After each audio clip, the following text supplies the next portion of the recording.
What is up, everyone? Welcome back to another episode of the Babbles Nonsense podcast. We are going to continue the Mental Health Awareness Month in May, and we have a licensed professional counselor supervisor on the podcast today. We welcome Alicia Winkle. She is the owner and founder of Pearl Behavioral Health Sciences here in Huntsville, and you're going to learn all about therapy and her services today on the podcast, so stay tuned.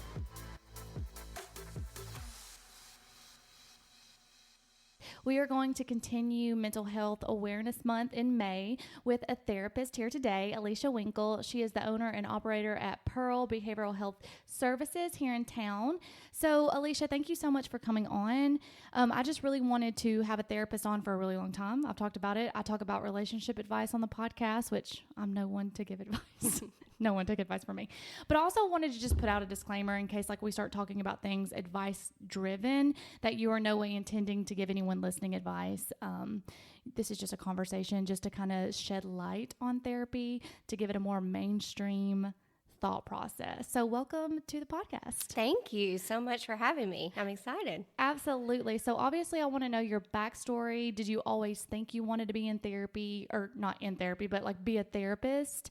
Or what was your thoughts when you were growing up? Okay, so I actually wanted to be a nurse practitioner. Oh. And I got in nursing school the first time I applied. Things were good until I started having panic attacks where I couldn't function.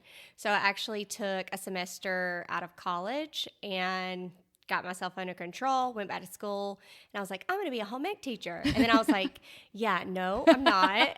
I loved my home ec teacher. She got me into health and wellness early on. I know, I love mine too. Yeah. But I was like, I don't know that teenagers, all at once is for me.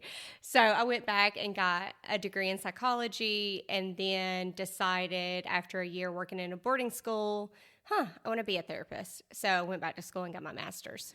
So you worked in a boarding school. Yeah. Where was that at? Because I don't think we have any boarding schools here in Huntsville. So or do we? We don't have a boarding school. We have some lockdown facilities actually that people really aren't aware of. But I worked at a boarding school in North Carolina, and so I did that with adolescent females. And okay, was it in the psychology realm of things? It was, absolutely. So they had behavioral problems. Gotcha. And then did it just spark this interest in you? Hey, people really need help. I think I'm good at it. Mm-hmm. Awesome. Because same with me in nursing, I did some rotations in high school with nursing career, and then I went to an assisted living and literally fell in love with the geriatric population. Yeah. And silly old me thought that's what nursing was, is just taking care of old people. And no, it's not what it was. So here we are 13 years later. That's wonderful though. We definitely need more therapists. So you chose therapy as a career kind of just on a whim. Mm-hmm.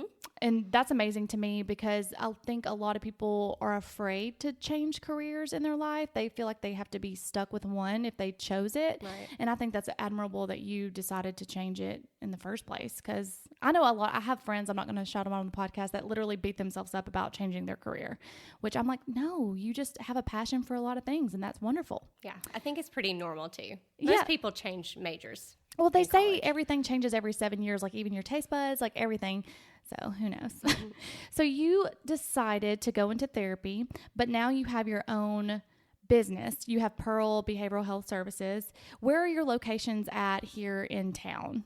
So we have one in downtown Huntsville. It's off of Manning Drive, and that's up from Big Spring Park. Right, okay. And then we have one in Athens, and it's right beside the hospital. So we're actually beside Huntsville Hospital and Athens Limestone Hospital. Oh, okay, that's awesome that you're that close to the hospital, because if you need them, they're right there. Yep, absolutely. So why did you decide to open up your own practice versus work for another company? Right. So I worked at the mental health center, and it was a fantastic experience. But when I started realizing what they were getting paid for me versus what I could be getting paid, obviously money's not the only reason, but it's a factor. Yeah. And my boss at the time actually sent me a link, and she was like, hey, here's this online therapy platform. Check it out. And so I started exploring with that, started getting some contract work, and I was like, I'm going to step out on a leap of faith and try this out and see where it goes. No, so you said you did telehealth, therapy, and I see a lot of advertisement for Talkspace and what's the other one? BetterHelp? Yes, I see a lot of advertisements on that. When you work for that, since you said you're a contract worker, are you technically already self-employed? So you were like, I'm already doing it, so why not just open up a practice? Right, absolutely. And the online modality, It's not exactly the same as face-to-face, but you can still do the video sessions and things like that. And so they help you build your caseload. So with the online modality, can you see people all over? Like, does it matter what state you're in, or do you still have to be licensed in your state, or how does that work in that situation? Yeah, that's a great question. So unfortunately, in our field, you have to be licensed, state to state. However, I'm licensed in Georgia too. So I actually have some telehealth people that live in Georgia. And so I get to see those as well. Well, that makes sense. I mean, like, because nursing and nurse practitioner, same thing. You have to have a license in each state you work unless it's a compact state. Do they have like compact states for y'all? They're actually working on a counseling compact. So that's super exciting. And that'll help mental health, especially like the rural areas where they don't have people. Well, and I just still think that since telehealth is such a big thing, and we all know with COVID, like, I don't know what happened with counselors and therapists, but with COVID and with nursing, your state license apparently didn't even matter at that point. It was like, oh, you don't need a state license to work here. Come on, we need help. And I'm just like, if only. You would think that the world would just like integrate one license. Can I have one national license? Right. So did that happen with y'all with COVID? Did they allow y'all to work across state lines? So there was a lot of things lifted, like New Hampshire, for example, was like, hey, come on in. We'll honor your license. Please help us. There were some states that did like that, but our boards are pretty strict, which, that's good. They're trying to make sure that everybody has the same standards. That makes sense. So I think we'll get there. They're working on it. So we'll get there eventually. Now, going back to your practice, just because I forgot to ask this question, because I wanted to know how you developed the name or came up with the name Pearl. Yeah. So I really have a big heart for change. And so I've always loved pearls, and I really like the story behind pearls, that an irritant gets in, over time and a lot of work, it changes and it gets better and it turns into something beautiful. So it really represents the change process for me. And obviously your clients, like you see that change, because I've noticed in myself, like in therapy sessions, like it takes me getting mad or angry in a situation in life to be like reflective and look on it and then be like, oh, I should have done this differently, or in the next situation, I'm going to do it differently. So kind of like that. That is beautiful. I love that. Yeah. Now, switching back gears, since I forgot to ask you that question, with the telehealth, can you do telehealth in your practice now, like face-to-face therapy? Yes, we can. So I've been doing telehealth since 2015. And then, Blue Cross Blue Shield even pays for that as well. So it's really convenient. Like, people can do it on their lunch break, in their bathrooms, when their kids are screaming, in their closets. I've seen people pretty much anywhere. And so it's really nice. If you can't actually drive, maybe you don't have the resources to drive, your car's broken down, whatever the fact is. Or honestly, I've had a lot of people who can't leave due to anxiety. Yeah. And so that's a really great way that you can help people. And I think for me, because I do telehealth with my therapist, but I literally thought it was because of COVID, because I started during COVID. I didn't realize that it went back to 2015 or even maybe further back. I thought it was like, if you have to go in person, you had to go. But I like it because my work schedule's all over the place. And like you said, if I had an hour between patients that I could just jump on the phone without having to drive 30 minutes there, 30 minutes back, plus the hour there, that's breaking down time. Right. So I think it allows more people to get into therapy. Yeah. So I kind of want to focus a little bit on what therapy is, because I think it's becoming more mainstream, but there's still people that maybe don't believe in therapy, or they have this idea what they see on TV, like you're sitting in front of a crazy haired person, like taking notes of you, judging you. That's, you get that idea from a movie. Right. Yeah. So what is your idea of therapy? Like, what is it all about? What's it for? Yeah. So I try to think about this of what I would have liked to know before I went to therapy. Because when I went my very first time, I was like, what in the world is this crap? So really what it is, it's just a safe place. It's a non-biased atmosphere, non-judgmental. Can't talk today. And really a place where you can sort out your problems. If we talk to our friends, they're going to have an opinion. If we talk to our parents, our family, they're going to have an opinion. Sometimes it's really nice to have a sounding board and be able to talk through these things out loud. The cognitive processing, that actually helps. And it's not a place just because you're, quote, crazy. It's a place for anybody. I mean, we have people coming because of divorces, because they moved, because they want a job change. They're like, oh, I need a new career. I don't know if I want to get divorced. How do I know that? And it's really a safe place to explore those things and to help with anxiety, depression, to get those tools and coping skills that, yes, you can read about them, but who's showing you how to use them? Right. How are you processing trauma? And so those are the types of things. So when I thought about therapy for the first time, I thought talk therapy. And I thought, well, I don't have a problem talking to anybody. So why do I need to talk to this stranger? I can just talk to my friends. I don't have to pay someone. Is talk therapy like the basic, like cognitive behavioral, if I'm saying that right? Yeah, that's correct. Okay. So it's CBT, or cognitive behavioral therapy. And so I would say that's probably, quote, mainstream, therapy. But there's a lot of different evidence-based practices. So, there's CBT, there's trauma-focused CBT, which I do. So that's with children and adolescents, where you combine narrative therapy, where they draw or write their story and process trauma. There's a bunch of different kinds.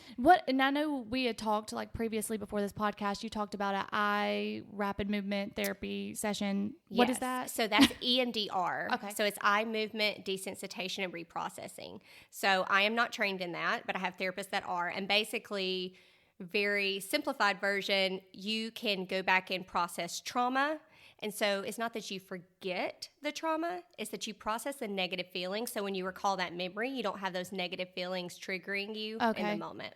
That makes a lot of sense. So you said you do have some therapists that do that in your practice? Yes. So how many therapists do you have in your practice altogether between the two locations? So right now we have 6 and an intern, and then we'll actually have 2 more soon. I just can't announce them yet. Awesome. That's amazing. Yeah. And do they all specialize in different things? Yeah, they usually have something, like some do grief, some do trauma. I mean, overall anxiety, depression, that's usually stuff that everybody's comfortable dealing with. Mm-hmm. But usually you can go in and read about the therapist and decide, is this a good fit for me? Do they do relationship problems? Do they do couples counseling? And kind of hone in from there. Now, is therapy, when you were going to get your degree, I know you mentioned it was a master's degree. Is it specialized, or is it just one degree and then you have to kind of branch off and learn what you want to learn? So it is one degree. And then to get your license, you do 2 more years of supervision. Okay. So you have an LPCS, which is what I am. It's a licensed professional counselor supervisor. So you work with them for 2 years. Really how we get our specialties is we go to continuing education, and we, go to more trainings to get more certificates and things like that.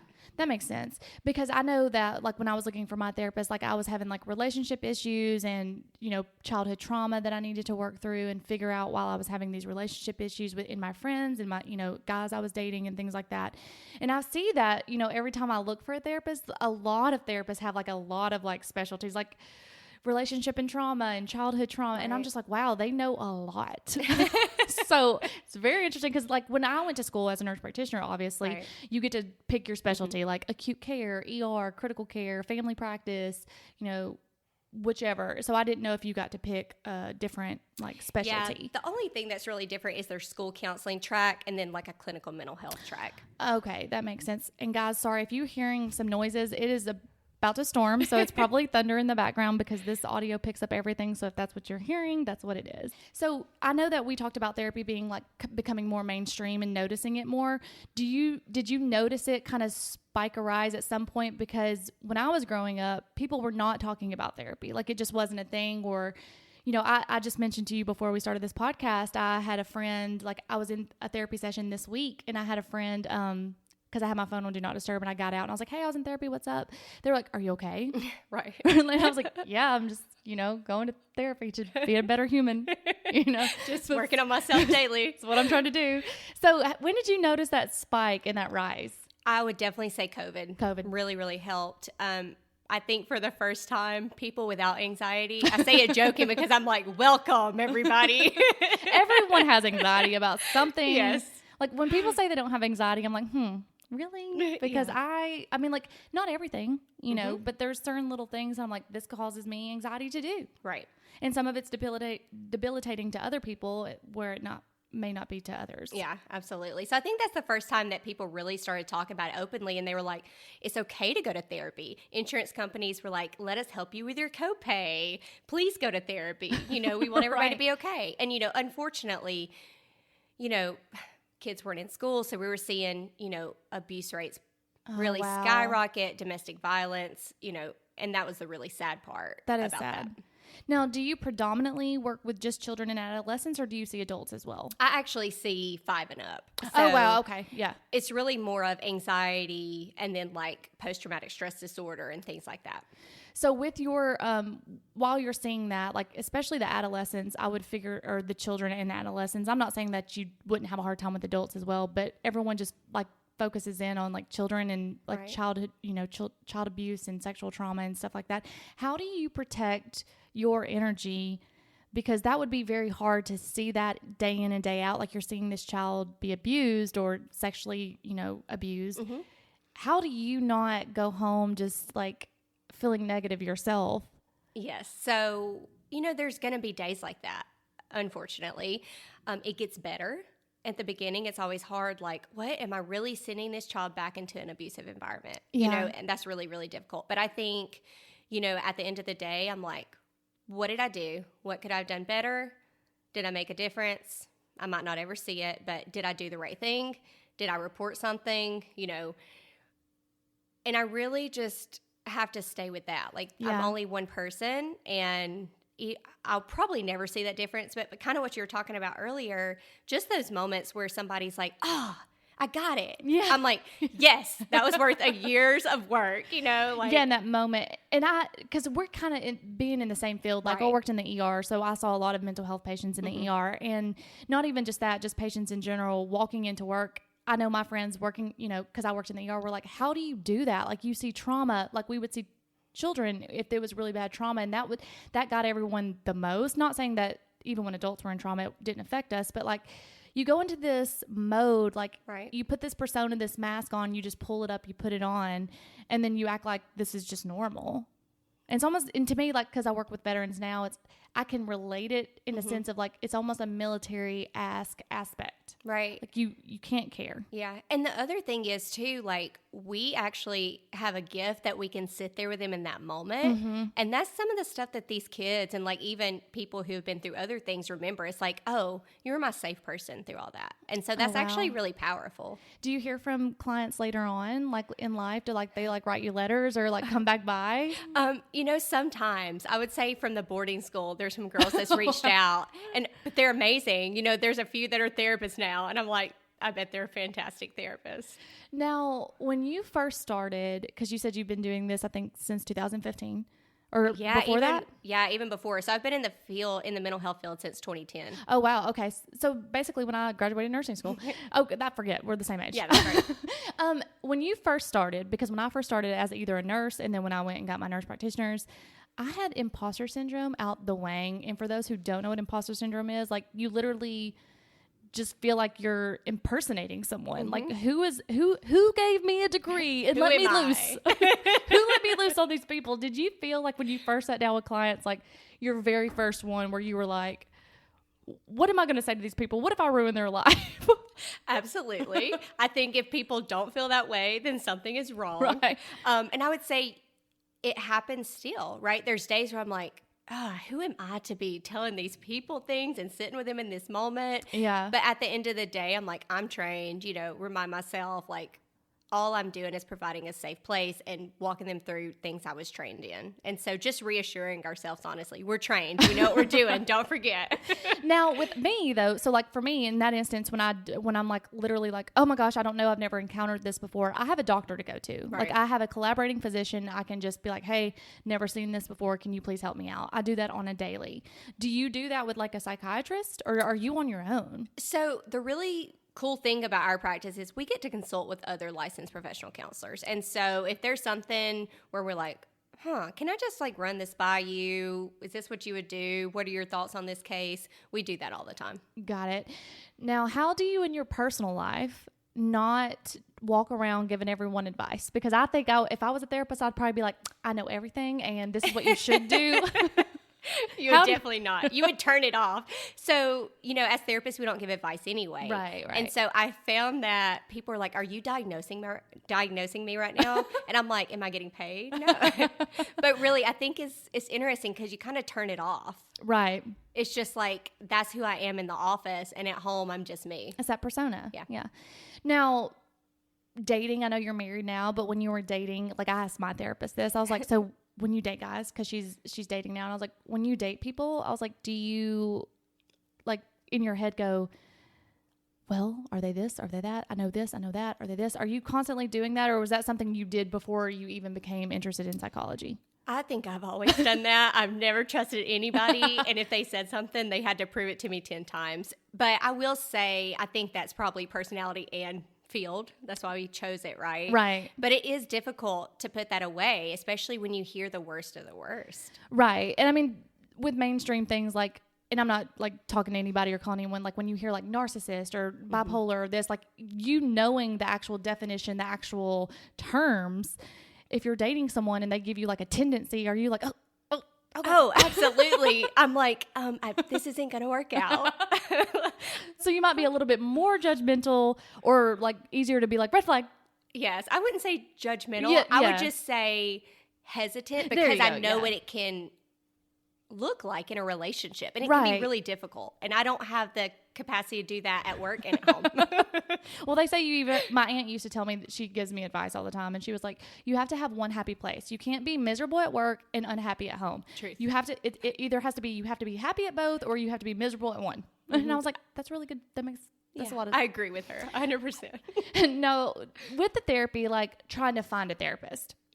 How do you, like if someone calls your office or something and they're like looking for specific things, or you just meet someone like me on a podcast, how would you tell someone like how to find like a good fit for them in therapy?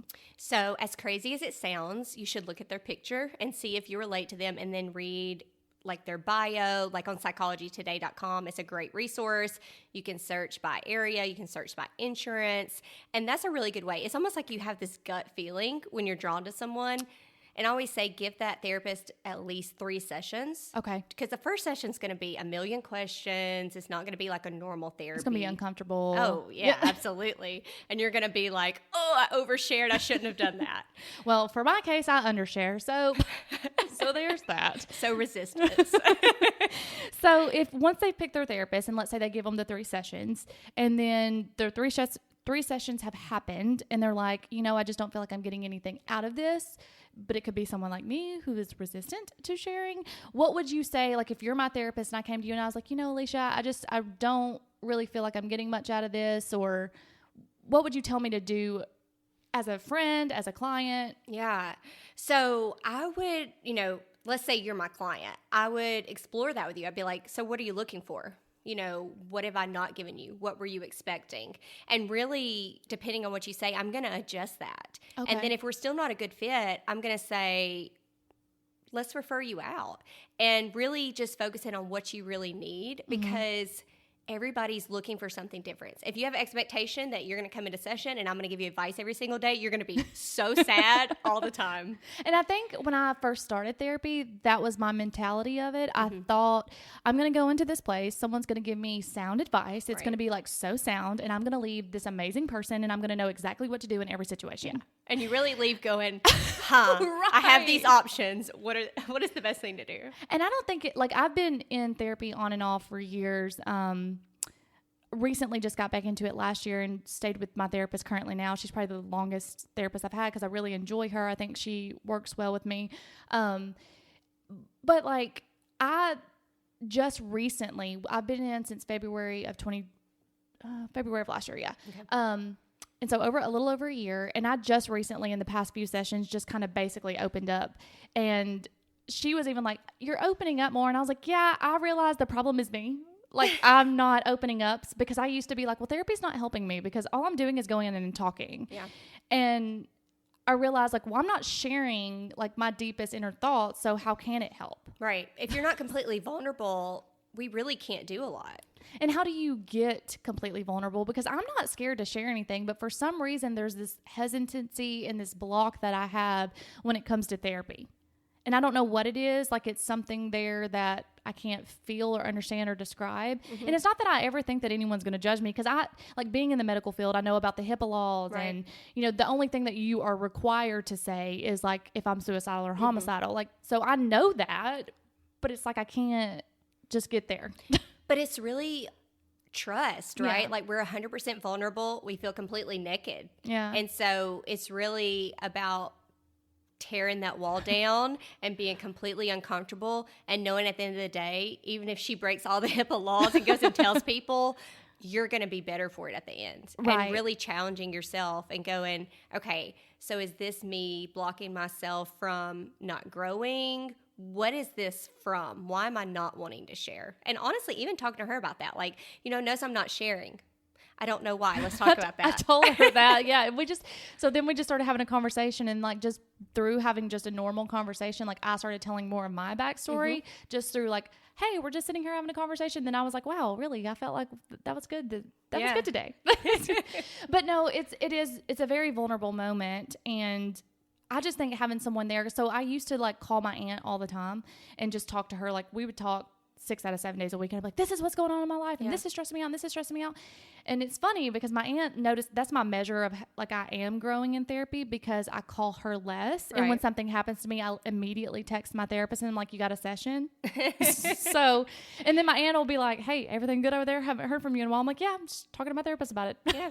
So, well, and that's good too, because I think a lot of times with our close family members, friends, spouses, we dump on them when really it can cause more stress in the relationship versus just being with that person and like having quality time with them. I agree. And then something I'm trying to work on and learn from is like, especially in relationships, whether it be a fight with a friend, a fight with a significant other, not sharing that with friends and family, because even though we're trying to vent and talk about our frustrations because it's on us, those friends do become biased.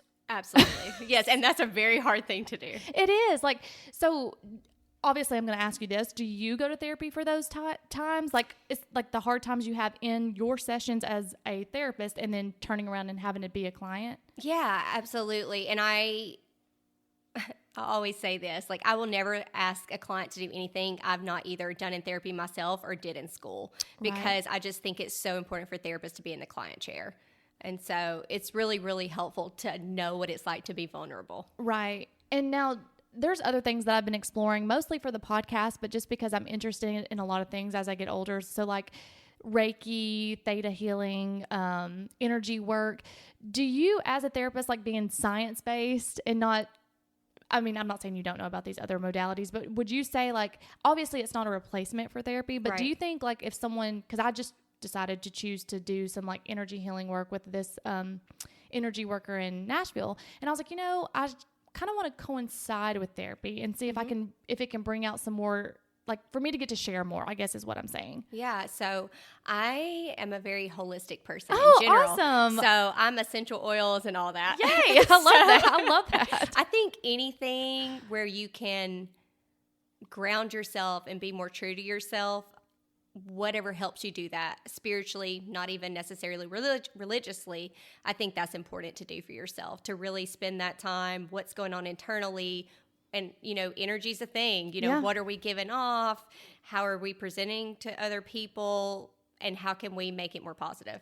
No, I completely agree. And I was curious, like, because I told my therapist that, and I was like, did I just hurt her feelings? I was like, because I'm not saying, like, I'm not getting anything from therapy. I just wanted to explore something to see if it would push me a little bit further. I don't know. Right. I was just like drawn or called to it, I guess. I also got into crystals, but then I like literally just leave them on my bedside. So I don't know. Well, they're still there.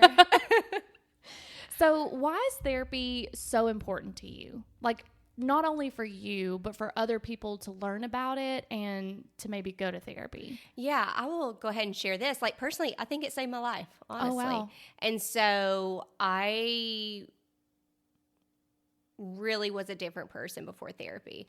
And so I know personally what it can do. I've seen it in sessions, and it's just not talked about enough. And so I'm a huge mental health advocate. Like, I'll talk about it whenever, however.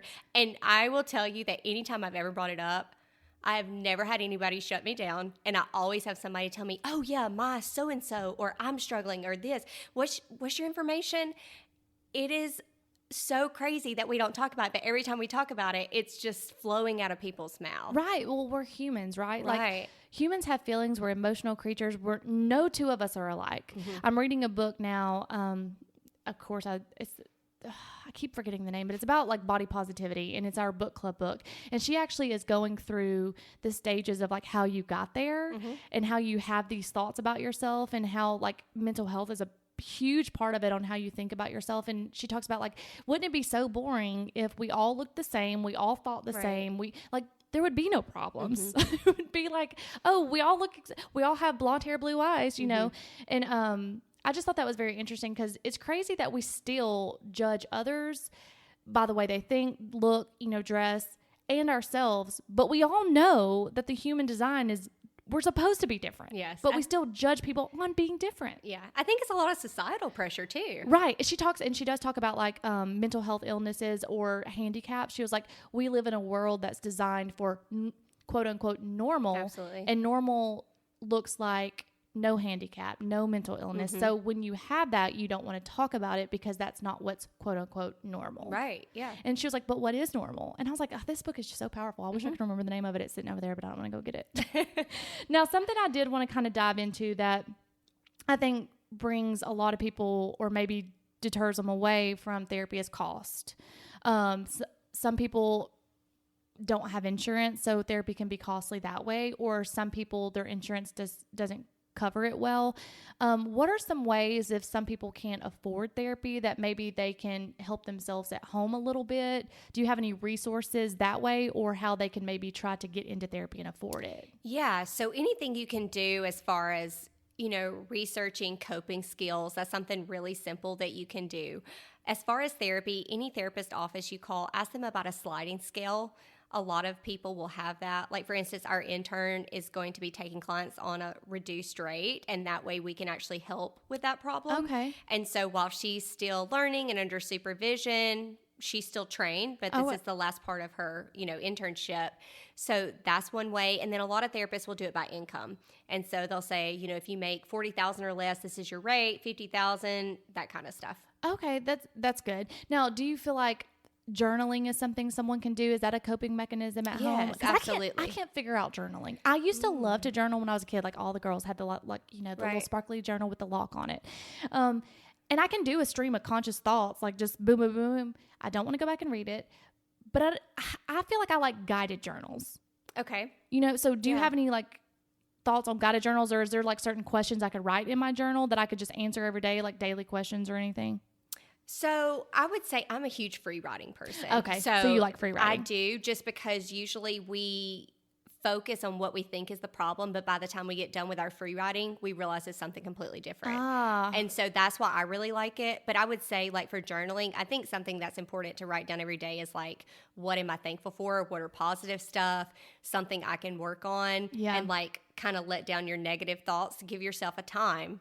Don't like obsess in it. Right. And then focus at the end with something positive as well. So that's funny that you say that in that order, because the session that I had with this energy healer, she does tapping, and it's the 3-part, kind of like you just said. So you get all the negative stuff out, like you the he, she, they, I hate this. I don't like this. I feel this way. And then you turn it into like what you can fix, like into the gratitude, into the positive. Like, why do I feel this way? I feel this way because so-and-so called me a name. Right. And that's not true. That doesn't, you know, and it's this stream of conscious, but you're saying it out loud versus writing it down. And so it's fun. So now that when you just said that, like I just literally, it was like, bing.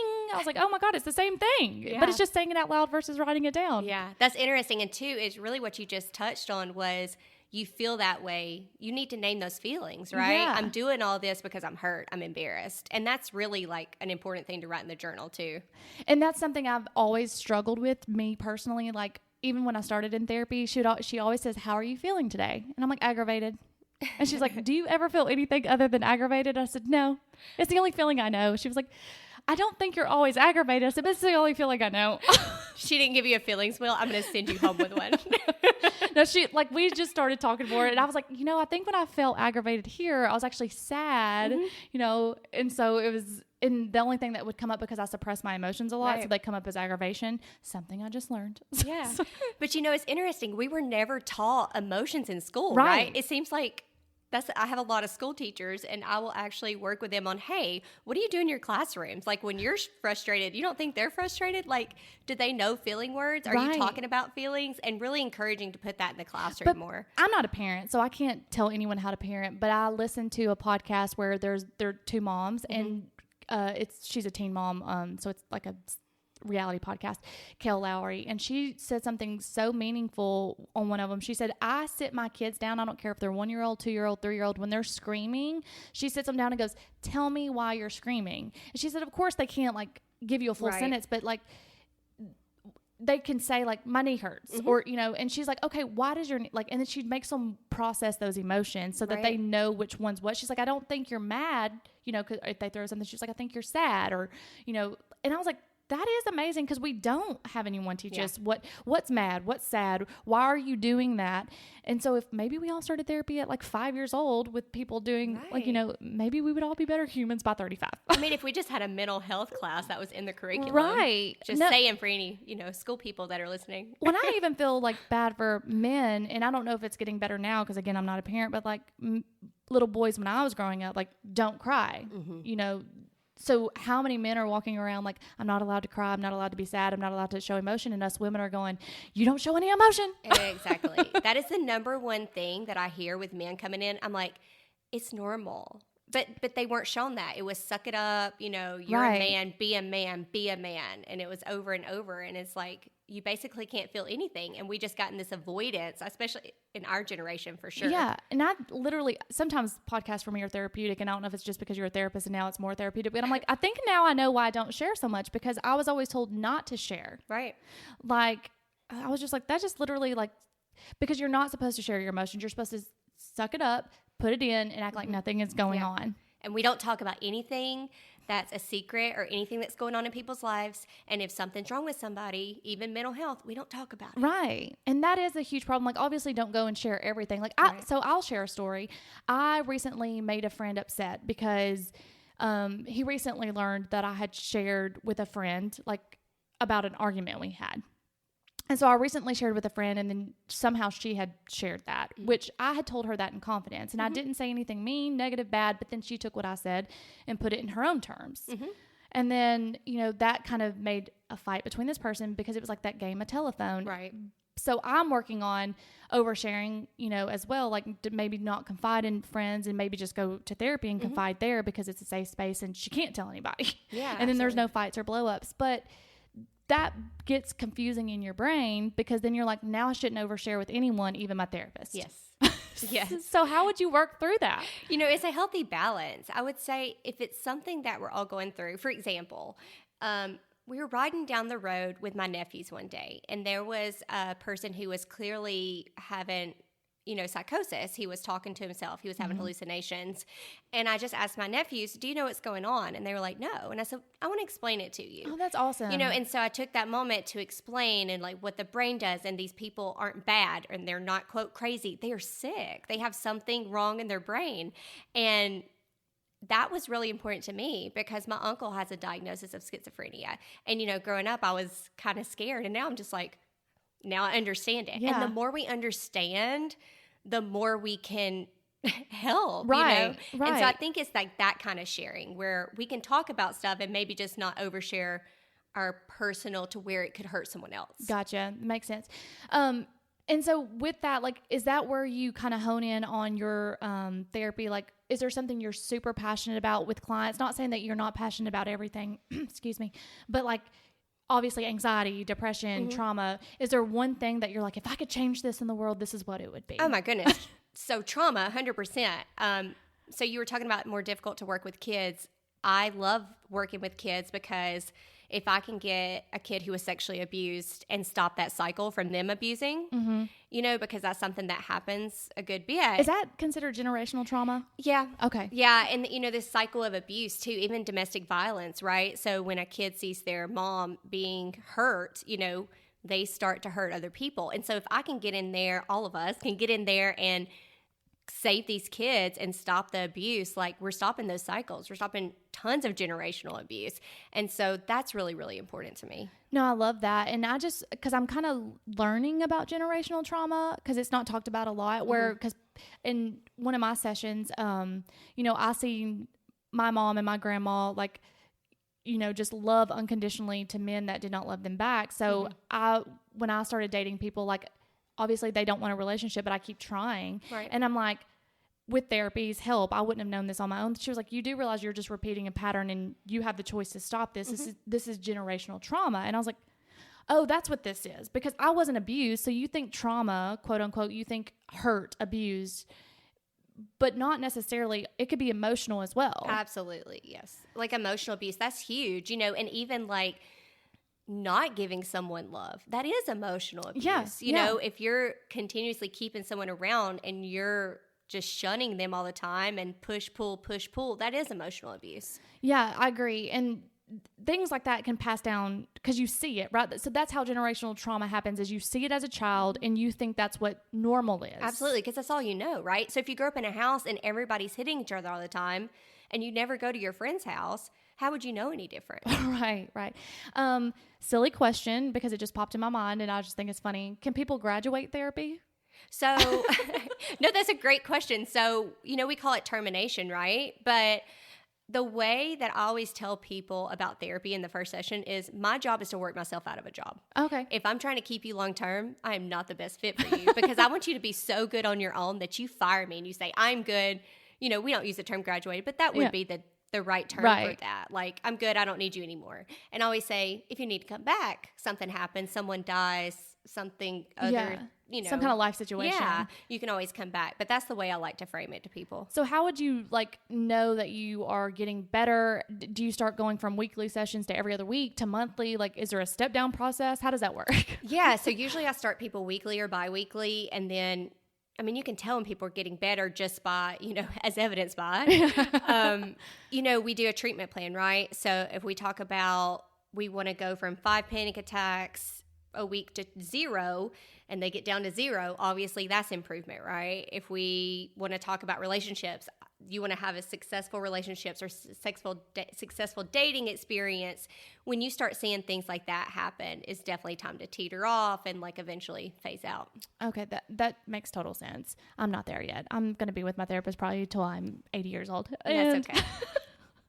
What are some boundaries with a therapy? Like, I know sometimes we get in therapy and you're like, this person's my friend. Why can't we hang out? Right. Because you're having these great conversations and they know everything about you and you feel like it's a friendship. So what are those boundaries and how do you keep them there? Yes, they're so strict. And you're right. I would have a lot of really great girlfriends if I could see my clients outside of there. But that's really to keep everybody safe, especially the client. It's for the client's protection because, like you said, when we're so vulnerable with this person, do we really want them as a friend? Right. No, because we're putting someone in a position of authority, in a bad position. Oh, and then you become biased. Yeah, absolutely. And so really our guidelines are really, really strict. We can't be friends on social media. If I see you in public, I cannot even speak to you. If you speak to me, I can say hello, but other than that, that's it. Well, because let's say everyone knows you're a therapist, Right. and then I'm in Walmart with you and I know you're a therapist and you're talking to someone, I'm like, that person's in therapy with them. Absolutely. And that's kind of breaking HIPAA a little bit too. I mean, it's not really, but confidentiality. Yeah. Yeah, I get it, but it sucks because like you said, Yeah. I would have some really cool friends. I would totally be friends with my therapist. I think she's really cool, but I get that there's boundaries and stuff like that. So, we've talked about the cost. We've talked about online models. We've talked about tips and tricks you can do at home, journaling. Now, are there anything or any books that you love or recommend to anyone or therapist you just look up to that you're like, hey, go check them out, go follow this? Yes. So I had an amazing opportunity to interview Dr. Irvin Yalom. Okay. And he is a psychiatrist, really, really well known. He is just the most down-to-earth, really great guy. He has some great books out there. You can look him up. Highly encourage everyone to read his stuff. The thing that I respect the most about him is he's a psychiatrist, right? Mm-hmm. So you know what he asks people to call him? Irv, his first name. Yeah. And so he really takes that therapeutic relationship and really treats it like like just rapport building. Right. There's no authority. He's not like, I'm a doctor. Absolutely. Yeah. And he was just a really great guy. You know, he's been in the field for years and years. And so to interview him was a really great experience. And for any of those that are out there that maybe not know what a psychiatrist is versus a therapist, could you explain the difference a little bit? Absolutely. So psychiatrists have been to med school and then they specialize in psychiatry so they can prescribe medications. But some of them, back in the day, a lot of them did psychotherapy as well. Now, not so much. It's more prescription medication. He was just an older generation. He actually still does psychotherapy as well. Oh, wow. Really? Yeah. Interesting. I'll have to look him up. Yeah. Now, are there any books that you just like, or like that you recommend to clients that you're just like, I love this, you got to read it? Or you're like, not really, it's just based on the person? There is one, I don't know why this one's popping in my head today, but it's called An Unquiet Mind. And I cannot remember who wrote it. It is escaping me right now. But it's actually really good.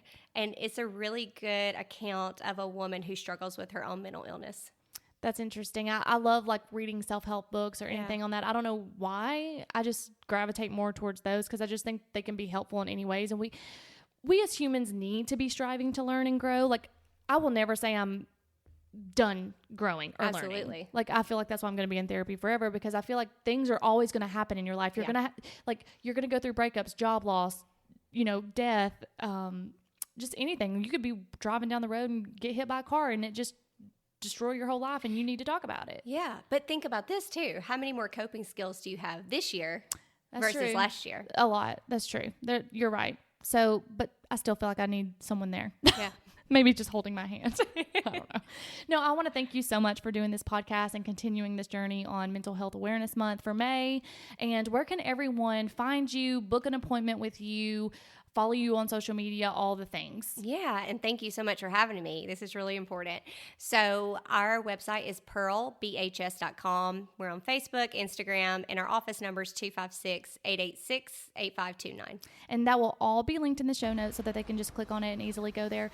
Do they need to call to make an appointment for like that first one? Yes, they call. Okay, didn't know if it was like an online booking situation. All right, thank you so much. And until next time, guys, bye.